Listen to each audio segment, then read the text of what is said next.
वैसे तो मीना को नौकरी की इजाजत मिल गई थी, लेकिन मीना ये क्या है? खाना अभी तक नहीं बना। कब से मैं यहाँ बैठा हूँ कि नाश्ता कर लूँ। बस 2 मिनट, वो ऑफिस की एक ईमेल करनी है। तभी ससुर जी आ जाते हैं। मैंने कहता था जिस दिन ये फीमेल ईमेल करने लगेगी घर नहीं चलने वाला। तभी सास हाथ में नाश्ते की प्लेट ले आती है।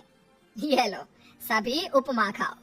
गर्मा गर्म स्वादिष्ट उपमा देखकर वाह माँ जी, 2 मिनट में ये कमाल, क्या बात है। वो आता है ना रेडी टू ईट वाला पैकेट, वही बनाया है। स्वाद बता बहू कैसा है। कल तक जो बीवी पति के नाम से ही कांपती थी, बहू के आ जाने के बाद कैसे उड़ रही है, ये देखकर ससुर जी को आ जाता है गुस्सा। हाँ हाँ, पैसे तो पेड़ पर उगते हैं ना, या तेरा बाप दे जा रहा है जो बैठे बैठे पैसे खर्च कर रही है।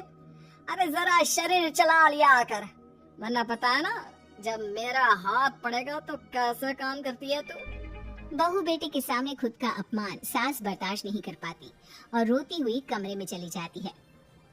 क्या पापा, क्या जरूरत थी माँ से ऐसे बात करने की? सुबह से कुछ नहीं खाया है, अब जब खाना आया तो रुला दिया आपने। चलिए देखते हैं माँ कहाँ गई। मेरी जूती भी ना जाए उस पागल औरत को देखने। अरे क्या गलत कहा मैंने? बस यही ना कि भाई पैसे बचाओ। अरे कमाने बाहर निकले ना तब पता चले कि कैसे हड्डी गल जाती है।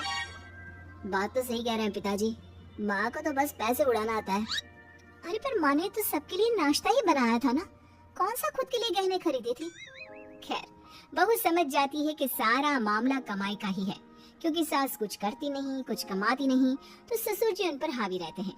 फिर क्या था, अब थी बारी बहू की। माँ जी दरवाजा खोलिए, देखिए मैं उपमा लेकर आई हूँ, गर्मा गर्म खा लेते हैं। सास कमरा खोल देती है। सामने खड़ी होती है बहू, हाथ में उपमा की प्लेट लेकर। बहू सास की सूजी आंख देखकर समझ जाती है कि मामला गड़बड़ है। वो बात पलटते हुए कहती है, माँ जी वो आपकी काली साड़ी पर काला ब्लाउज है ना, वो प्लीज मुझे दीजिए। मुझे कल ना काली साड़ी पहनी लेकिन कोई ब्लाउज ही नहीं है। सास बहू की बात में अपना गम भूल जाती है। हाँ हाँ बहू क्यों नहीं, वो तो मैंने अपने हाथों से डिजाइन किया था। चल अभी निकाल कर देती हूँ तुझे। सास बहू को ब्लाउज निकाल कर दे देती है। फिर अगले रोज, माँ जी आज तो ऑफिस में कमाल ही हो गया।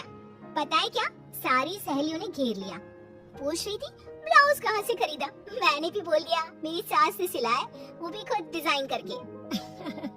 ये तो वही बात हो गई कि झोला छाप डॉक्टर की दवाई काम कर गई। अरे बहू ये तो बस ऐसे ही बना दिया था।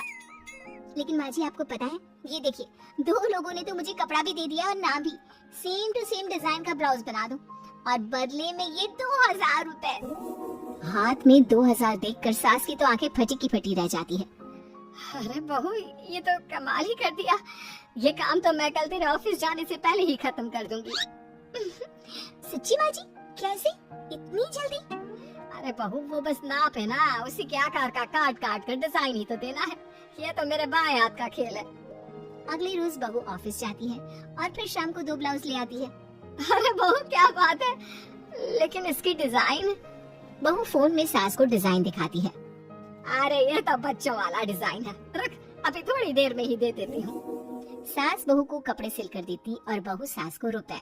फिर एक रोज, माँ जी ये लीजिए कपड़े, लेकिन इसकी सिलाई मैंने ज्यादा ली है, तो क्या है ना हैवी काम है, तो मेहनत ज्यादा लगेगी ना आपको। अरे रहने देती बहू, मैंने कौन सी बुटीक खोली है। बहू को सास की बात में दम लगता है और वो कुछ सोचती हुई निकल जाती है। वो कमरे में बैठी होती है कि उसकी ससुर की जोर जोर से चिल्लाने की आवाज आती है। फिर फिजूल खर्ची। अरे तुम्हारे जैसी बेकार ना काम काज करने वाली औरत कब पैसे की कीमत समझेगी। क्या जरूरत थी ये मशीन खरीदने की? अरे वो मैंने EMI में ली है, आपको पता है ना कपड़े सिलने का कितना शौक है मुझे। हाँ तो क्या दर्जी बनोगी, लोगों को पकड़ पकड़ कर नाप लोगी? अरे कुछ तो शर्म करो। तभी बहू आ जाती है, उसके हाथ में चाबी होती है।